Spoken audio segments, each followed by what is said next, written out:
20 years after Israel captured the Palestinian territories in the 1967 Six-Day War, massive protests erupted across the occupied territories.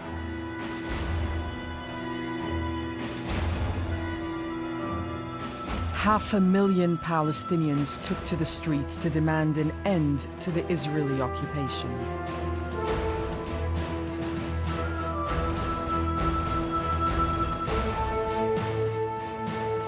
"80,000 Israeli soldiers were ordered to contain the uprising. As weapons, the Palestinians used not guns or bombs, but stones.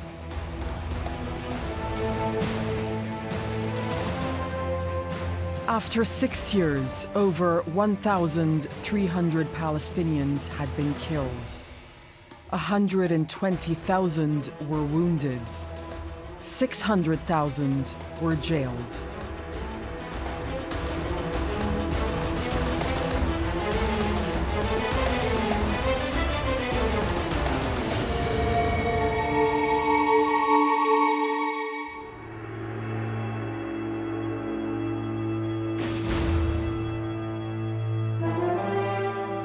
This film features the photographs of Lebanese-American photographer George Azar, who documented the 1987 Palestinian uprising. In this two-part series, we go back to meet some of the people who appeared in Azar's work and talk to them about the uprising almost 3 decades on.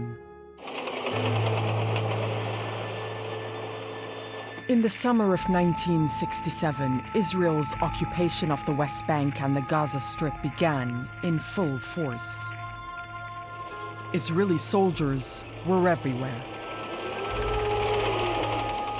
Before 1967, half of all Palestinians made their living from the land. But Israel banned them from farming without permits. Checkpoints prevented Palestinians from moving freely across their own land, land which is at the heart of the Israeli-Palestinian conflict. خلال أول 6 أشهر من الاحتلال تم منع أي استيراد وتصدير من هنا إلى الخارج، فكان من الطبيعي أن يبدأوا بالاستيراد من السوق الإسرائيلي، وبهذا ربطوا المواطن الفلسطيني التاجر والفلاح والعامل والصناعي بالكيان الصهيوني. تدريجيا وجدنا أنفسنا الرقعة الزراعية تقل، والذين يشتغلون في الزراعة هم فقط كبار السن من الرجال والنساء، أما بقية الشباب فكانوا يصطفوا طابور للعمل داخل الكيان الصهيوني. إذا خلعت فكرة الإنتاج والارتباط بالأرض مع أن الصراع هو على الأرض. In the 10 years after the 1967 occupation, Israel built 45 settlements in the occupied West Bank and Gaza.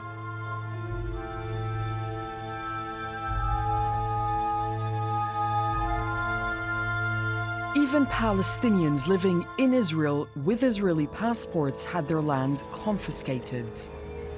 By March 1976, they'd had enough. They organized their first public protest against Israeli policy. 6 unarmed Palestinians were shot dead by Israeli security forces. 100 more were wounded.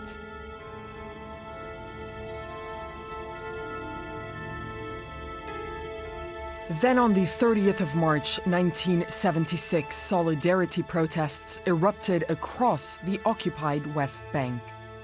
This became known as Land Day.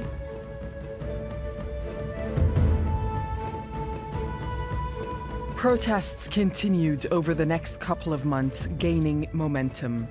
There were whispers of an intifada, an uprising. In May 1976, at a protest in Nablus, the Israeli army shot dead Lina al-Nabulsi, a 15-year-old unarmed girl. On the ground, Palestinians decided the violence called for a political response.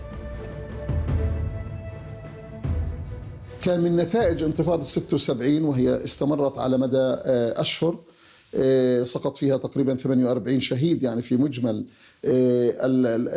المقاومة، إنه ثبتت يعني أو أدت إلى وصول قوائم منظمة التحرير الفلسطينية اللي كانت ممنوعة قبل ذلك من العمل حتى ولو بشكل اسمي أو نظري للمجالس البلدية. Palestinian mayors created a national committee to organize these new resistance groups. Muayyad Abdel Samad recalls how the time represented a political turning point for the Palestinians.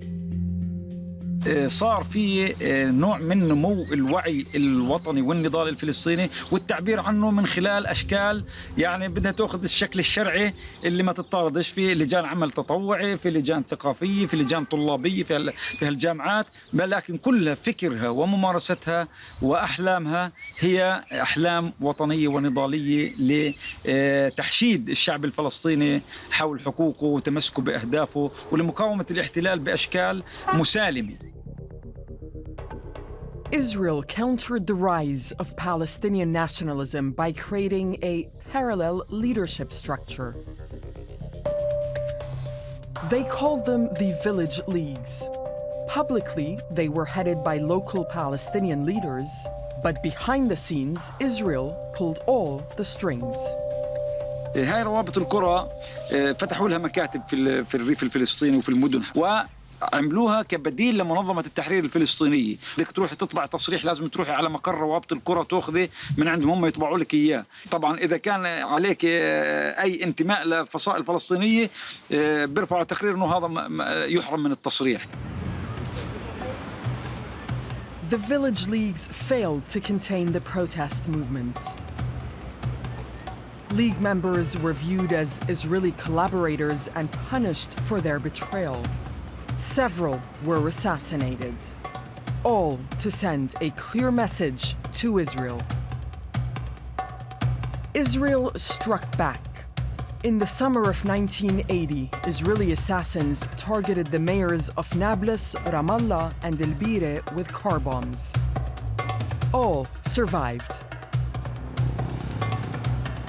Militant political groups, including Islamic Jihad, began to emerge, vowing to end the occupation by any means necessary.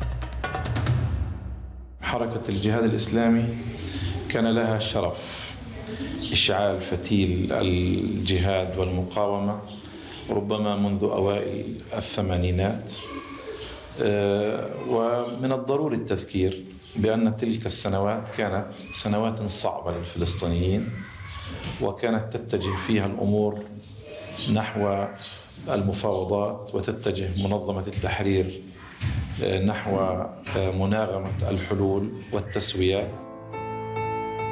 Tensions continued to mount. Over the next year, a series of events, one after another, would bring things to a head. In December 1986, two members of the Muslim Brotherhood, Sa'ib Dahab and Jawad Abu Salmiye, were shot dead by Israeli soldiers during a student march at Birzeit University near Ramallah. استمرت هذه القناعة موجودة في أوساط الحركة الإسلامية في ذلك الوقت، وبالتالي كانت تحدث هناك مواجهات هي أشبه بالبروفات في مواجهة الاحتلال. على إثرها كان استشهاد الشابين في بيرزيت، لكن الحالة المقاومة التي كانت تتأسس في المساجد وفي في كل المجتمع، في النقابات، في الجمعيات، في المدارس، في دور الأيتام، كل هذه كانت حالة نضالية تؤسس لصحوة إسلامية في الداخل الفلسطيني، هي التي ستشكل فيما بعد الحاضنة الشعبية الحقيقية، وإضافة إلى مادة التدين في المجتمع ستشكل الحاضنة الشعبية للانتفاضة الأولى. On the 6th of October 1987, 6 members of Islamic Jihad who had escaped from prison earlier that year were killed in an Israeli ambush. The killings triggered more protests, which inevitably led to more deaths. During street demonstrations in Gaza's Shuja'iyya district, 1 Israeli soldier and 4 Islamic Jihad fighters were killed. A few days later, Intisar al-Attar was shot in the back by an Israeli settler in Gaza. She was 17 years old. الحادث الأبرز التي وضعت المواطن الفلسطيني بأنه ليس فقط حقوقه وحياته اليومية مهددة، بل حياته الشخصية أصبحت مهددة عندما أطلق مستوطنين النار على طفلة اسمها انتصار العطار داخل مدرستها وداخل غرفة الصف التي تتعلم فيها. اعتقل هذا المستوطن من قبل قوات الاحتلال، ولكن محكمة بير السبع أفرجت عنه بعد أسبوع بحجة أنه أطلق النار لأنه كان في حالة دفاع عن النفس.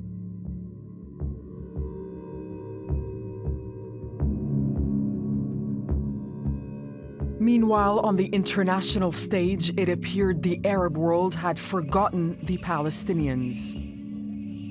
The Arab summit in Amman, Jordan, focused instead on the Iran-Iraq war. Back in Israel, 2 Arab resistance fighters launched a daring attack on an army base that killed 6 Israeli soldiers. They'd entered Israel from South Lebanon on hang gliders.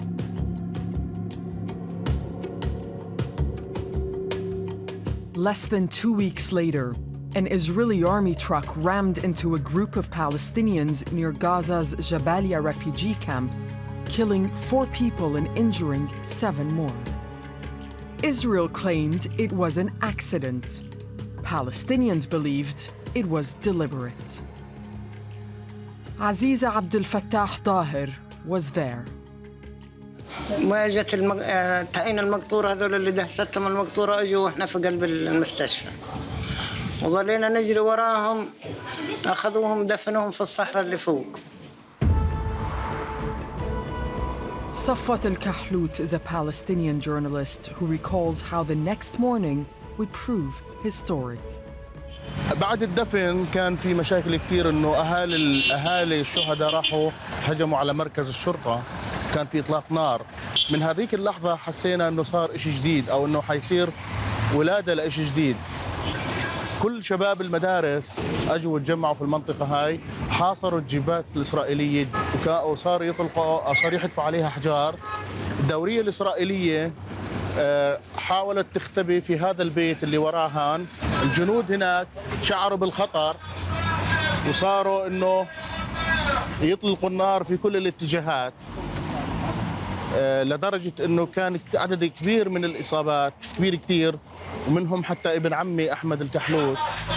وفي ذاك اليوم برضه استشهد حاتم السيسي اللي هو سموا الميدان هذا باسمه، اسمه ميدان حاتم السيسي كأول شهيد في الانتفاضة.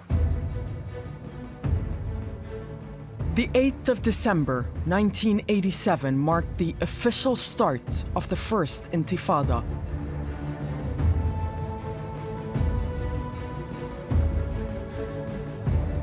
Palestinians had no real weapons, so they threw stones at Israeli soldiers.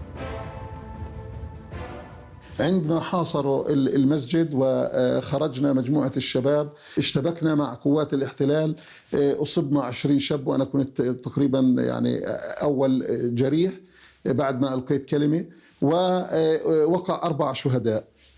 يعني بعد هذه اللحظة أنا أقول أن الانتفاضة خرجت من إطار مخيم بلاطة نابلس إلى كل الضفة الفلسطينية. One of the first victims from the Balata refugee camp was Sahar Ahmad al-Jarmi. Her mother recalls the last time she saw her alive. يوميتها بكت يوم جمعة، رحنا زرنا أخوها. بعد ما زرنا أخوها روحنا لقينا المخيم كايم قاعد. اليهود بقوا يحطوا الشباب على شكة. بعد ما شافن هالنسوان وهي شافت هالشباب محطوطين على شكة، صارت تصوت وتقول اطلعن يا نسوان. راحوا الشباب راحوا الشباب. قامت المظاهرة. لما طلعوا من الصلاة قامت مصيرة. صاروا اليهود يطفوا. الصوب بيجي 30 واحد. قامت طلعت رصاصة حامية. من اللي بقول اللي اطلعي بنتك استشهدت وماتت.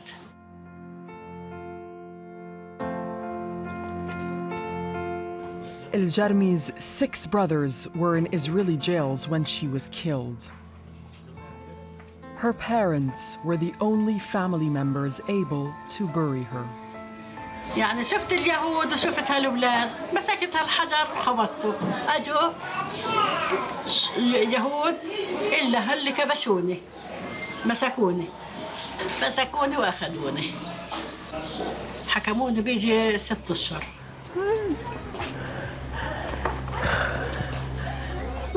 The Intifada came as a surprise to the Palestine Liberation Organization. Leader Yasser Arafat watched events unfold from his exiled base in Tunisia. The PLO had been the only organization that could claim to represent the Palestinians. That would change with the creation of the unified national leadership of the uprising, the UNLU. أول بيان يصدر هو البلاغ رقم 2 من القيادة الموحدة، لكن في حينها كان هذه القيادة كانت تتشكل بنواتها من 3 فصائل، هي فتح والجبهة الشعبية والجبهة الديمقراطية، ولاحقا بعد بضعة أشهر أيضا انضم إليهم حزب الشعب اللي كان حينذاك يسمى بالتنظيم الشيوعي الفلسطيني. The UNLU channeled Palestinians' enthusiasm for demonstrations into other organized acts of civil disobedience, like labor strikes.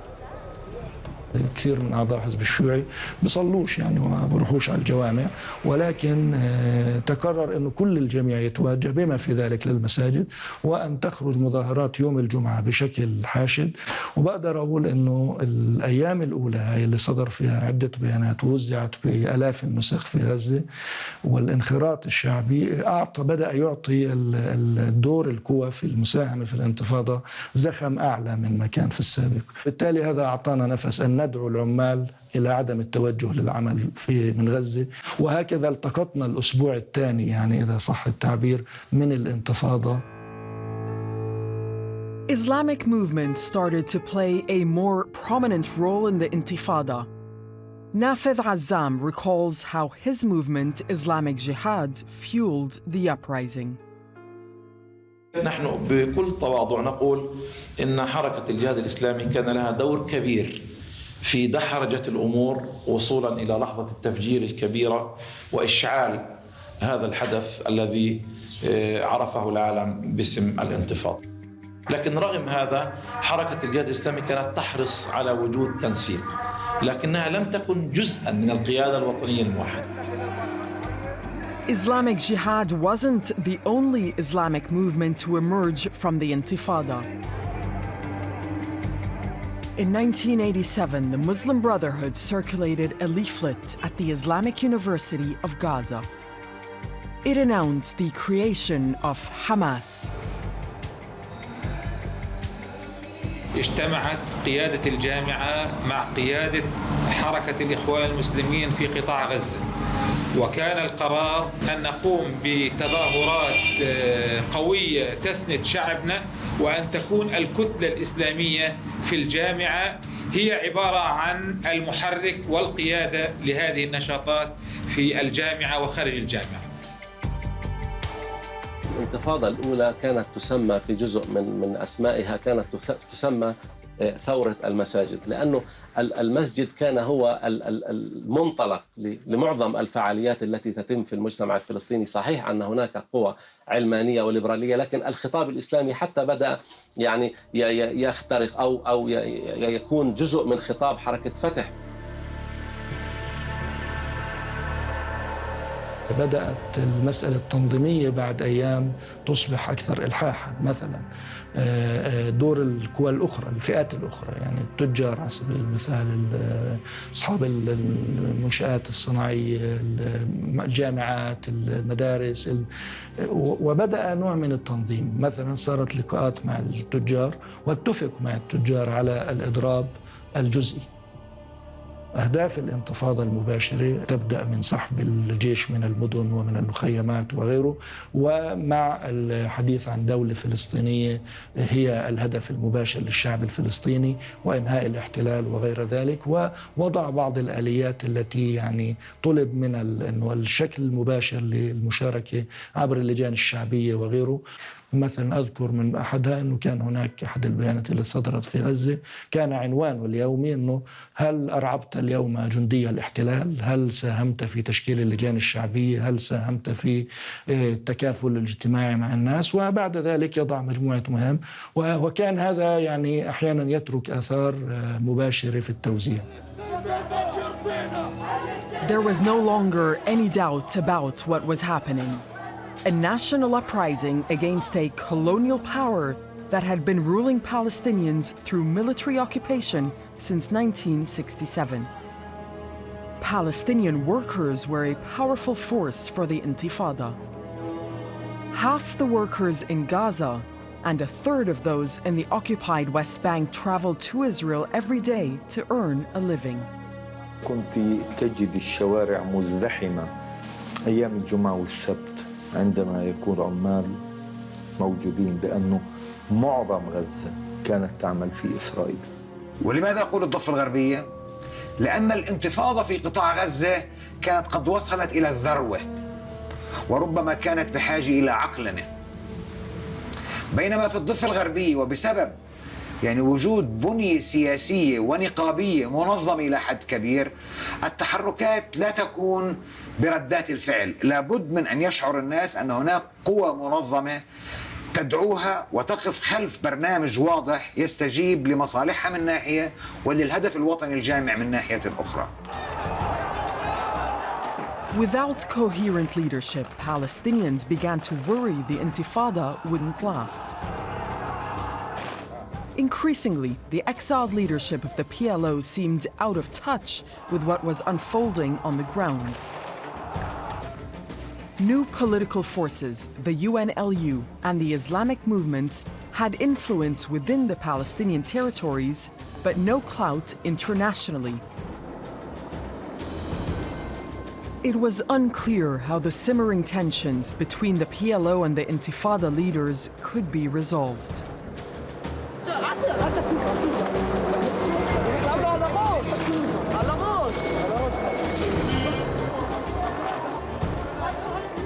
The Intifada had begun, but nobody was quite sure how or if it would end. الشعب الفلسطيني لا يريد هذا الاحتلال ويريد تقريب مصير العودة والاستقلال ببساطة شديدة وقول واحد.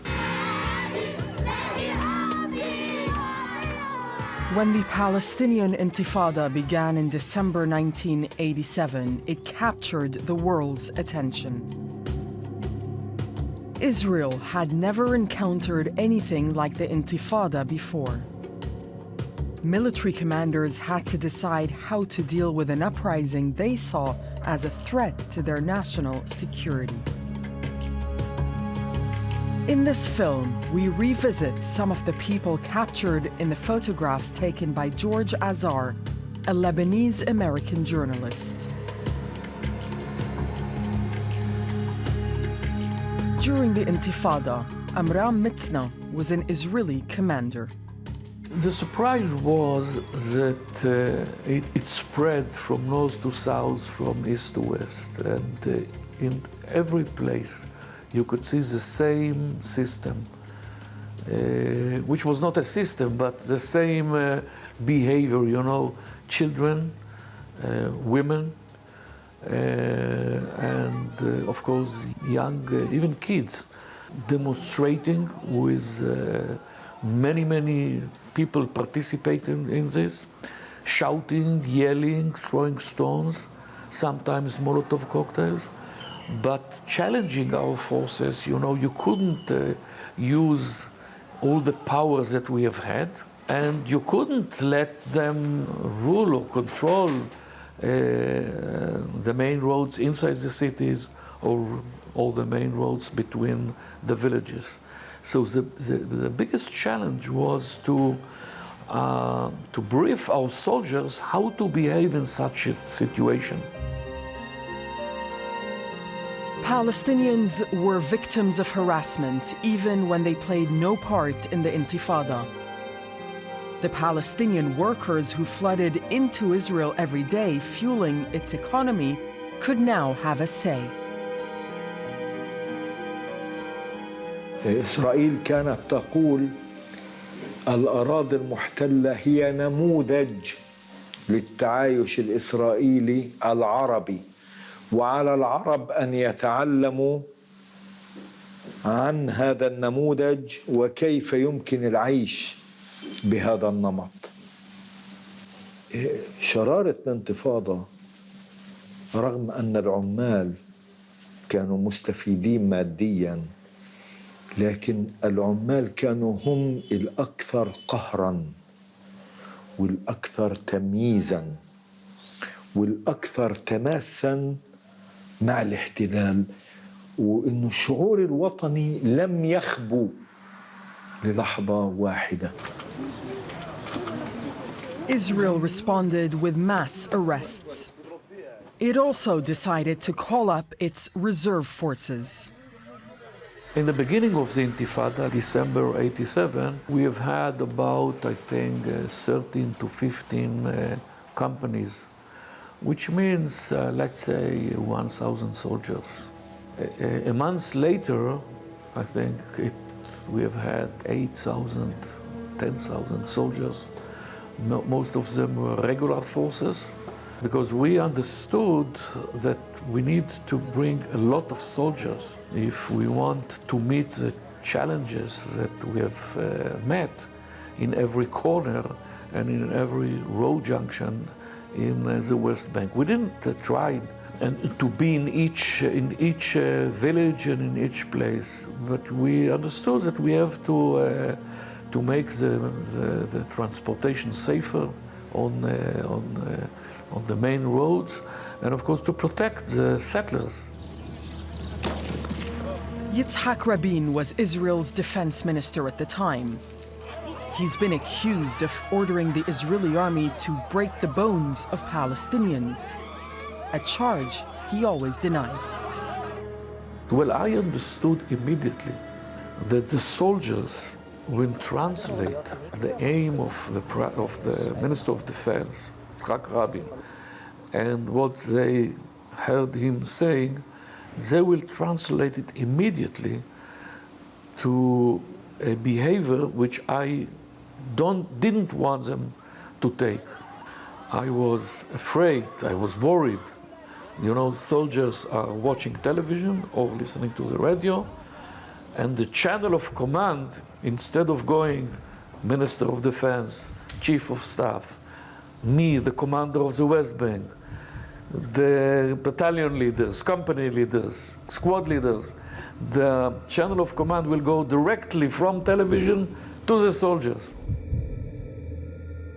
On the 26th of February 1988, 4 Israeli soldiers attacked 2 Palestinian teenagers with stones. Wa'el Hassan Jawda was one of the victims. فكنا سارحين من الغنم بالجبل.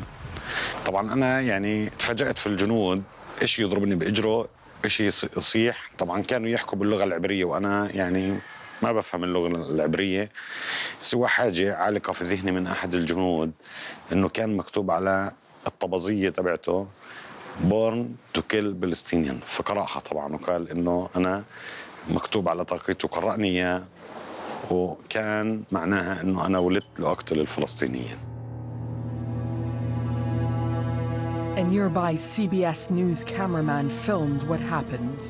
The footage was shown all over the world. People thought the teenagers had been tortured to death, but they survived and were thrown in jail.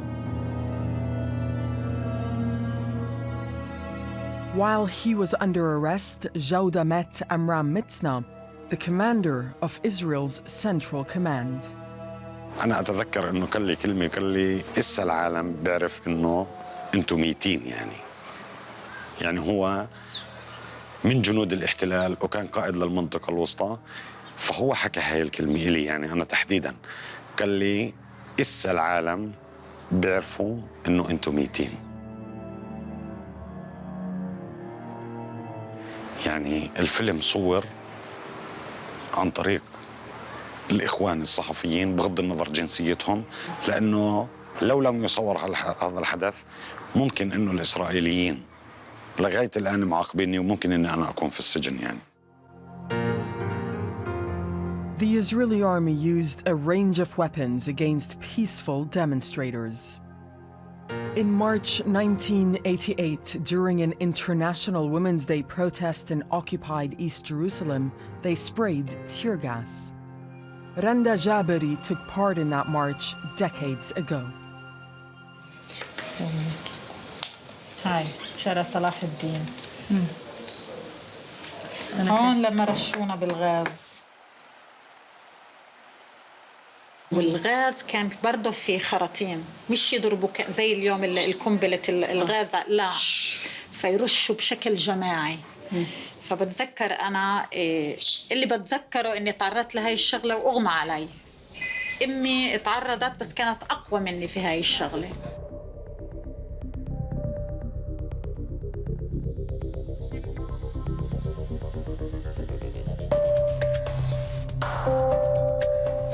Palestinian refugee camps are labyrinths of narrow streets and houses, the ideal battlefield for clashes between Palestinians and Israeli soldiers.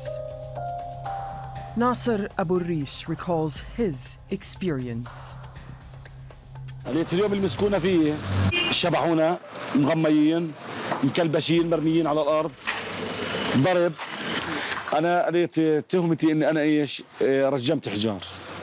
هذه أول تهمة، يعني هم كانوا إيش يعني يحطوها لأي بني آدم. أنت بموقع الحدث فأنت كنت تطبش حجار، فإحنا مسكناك فأنت إيش طبشت حجار. Jewish settlers also attacked Palestinians. Sari Hmayel remembers what happened in his village of Beita. في 6/4 دخلوا المستوطنين من الجهة الشرقية إلى بيتا. كان اللي يقود المجموعة المستوطنين اسمه الدوبي، دخل من الجهة الشرقية على القرية، طبعا برفقة حوالي تقريبا 14-15 واحد معه، فكانوا مسلحين طبعا أسلحتهم عوزي وM16. فطبعا يوم ما دخلوا أجوا على الشباب، تعرفي كان موسم إحراث زيتون وتظبيط في الأرض وتسهيل، أجوا على أول واحد عملوا معه مشكلة، أطلقوا النار عليه مباشرة. طبعا نقلوه على المستشفى، اتوفى بالطريق. His name was Musa Abu Shamsa. He was 19 years old. On the same day, Tirza Porat, a 15-year-old Israeli settler, was killed. According to witnesses, Porat was shouting at Roman al-Dubi to stop him from opening fire, but he killed her, either deliberately or by accident. Israel accused Palestinians of killing Porat and ordered the destruction of the village of Beita. An autopsy confirmed she'd been killed by al-Dubi's gun. 200 Palestinians were arrested. 14 homes were demolished and 8 activists expelled from the Palestinian territories. Hmayel's home was demolished. He was exiled. His pregnant wife, Saida, and their 2 daughters managed to escape. She remembers how Israeli soldiers scoured Beita trying to find her. اللي بحكي لك انه المختار دار كل عطوهم اياها وريحونا. هسه حكت لي امي روحي يعني ابعد شوي صغير من البيت من هان، لانه بتعرفيش شو بصير. هسه تعرفوا وين جينا قعدنا في غرفة المقبرة هاي. Israel's response to the Intifada wasn't limited to targeting protesters. It also involved the demolition of Palestinian homes. During the first year of the Intifada, Israel demolished more than 350 homes in Gaza alone. Demolishing homes came from the British period of time in Palestine, and we adapted it years before the Intifada. Of course, during the Intifada, we used it more often. We felt that we have to deter in some way the way that families and friends and villagers supported those who didn't just demonstrated, but used Molotov cocktails or even hand grenades or weapons. And in order to deter, it's not enough to catch them and to bring them to court and to put them in prison. So we used the deportation. We used also the idea of blowing houses. Excuse me, please. Move away. The Intifada also saw 600,000 Palestinians arrested, including those who had no connection with the uprising at all. Isa Faleh is one of them. بكيت أنا وابن أختي في البيت قاعدين يعني قاعد بنتخرف ما شفنا الجنود خشين علينا يعني احنا وقتها لا لنا شبك ولا عبك في الشغله يعني ما لناش في الشغله جمعياتها.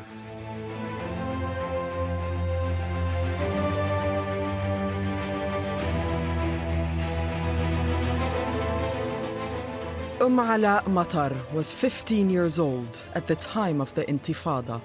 حكوا إنه في صوب وشباب على مفرك البلد، كل أهل البلد تقريبا يعني نزلوا عشان يشوفوا شو اللي صار. كل ما يصير إشي أطلع أول إشي نطلع ونظاهر نسد الشارع، شو ما يشاركوا الشباب إحنا نشارك معهم.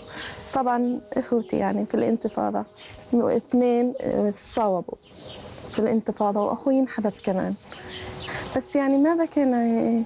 أبوي ما يدري عن نوكات يعني يوم نطلع وشي، بس عادي يعني ما يعرضوا شو شيء يوم نطلع. احنا نشارك ما دام مثلا الواحدة أخوها أو ابنها أو شيء طالع عادي، مش روحه أعز من روحها. Matar raised the banned Palestinian flag on the hill of Beita. This picture became an iconic symbol of Palestinian history.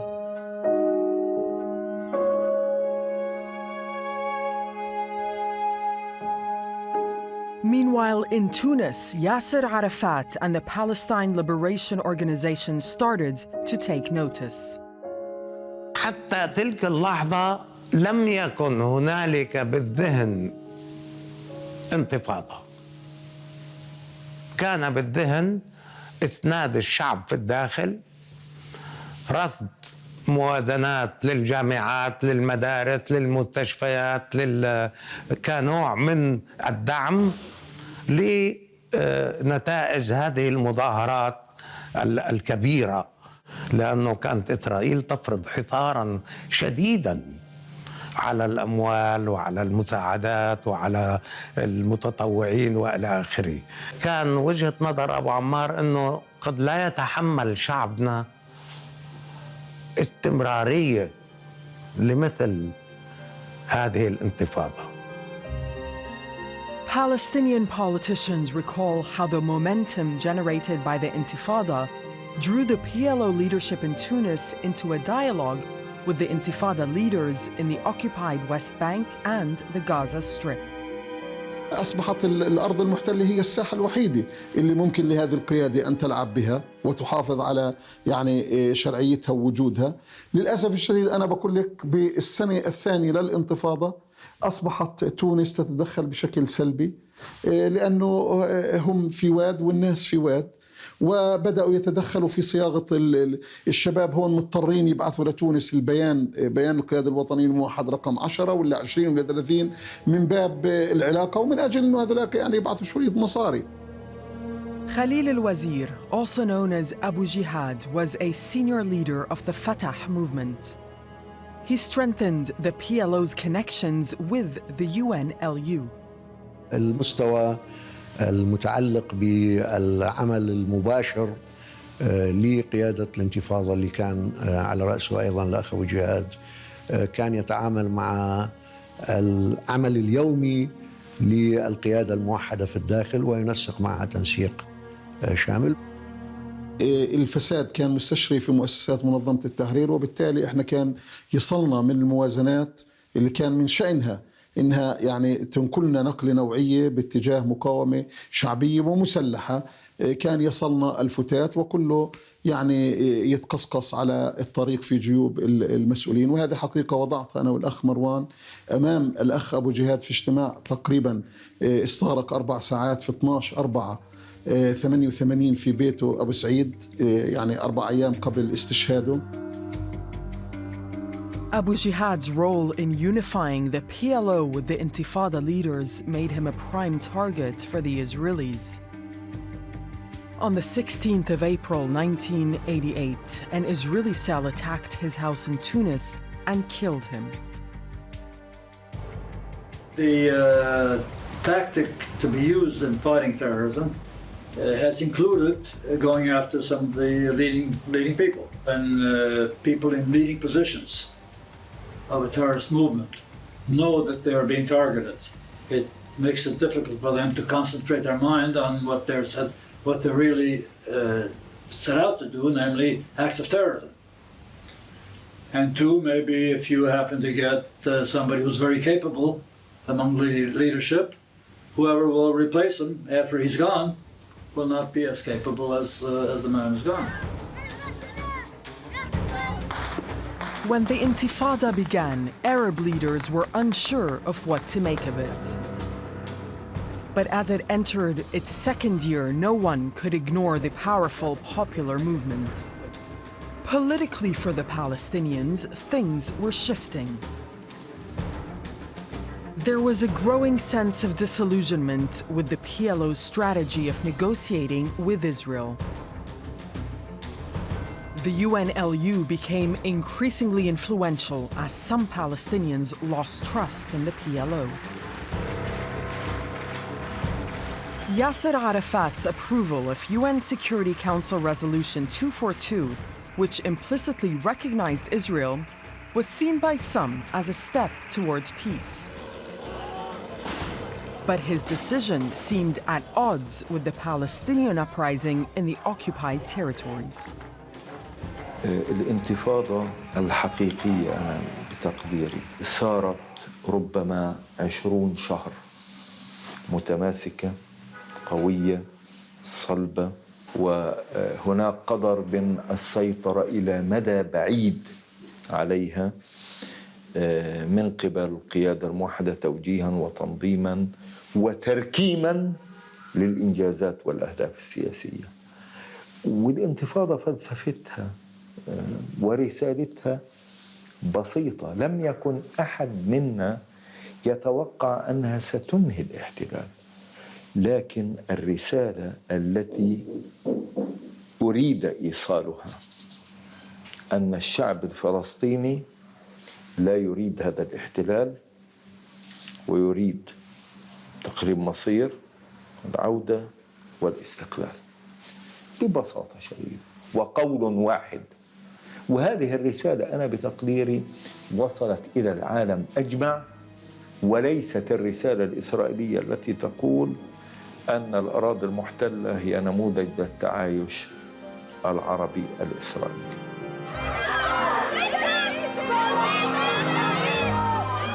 Palestinians were projecting a powerful new image to the world.